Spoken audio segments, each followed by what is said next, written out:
Now, what actually are you hearing?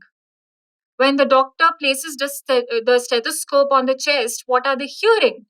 They are hearing something called as the heart sounds. So the next question is, what creates this heart sound in this cardiac cycle?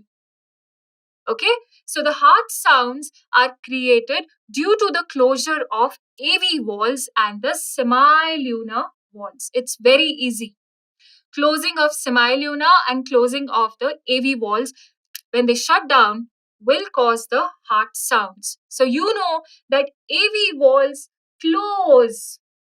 When do they close? When the ventricles start contracting. Isn't it? They close early ventricular systole. You've written it down. And when semilunar walls close, that is the time. Okay? The heart sounds will be produced. Within one cardiac cycle, there are two sounds which are produced. How many sounds? Only two sounds. So the doctor checks whether the two heart sounds are normal.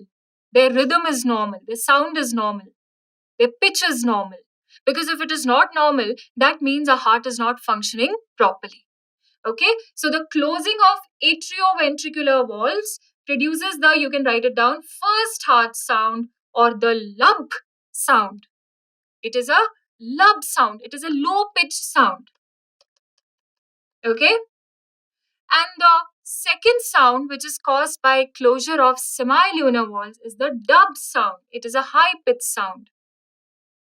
All right, any irregularity in these sounds will cause a murmur, a sort of a hissing sound, which tells the doctor that the walls are not functioning properly.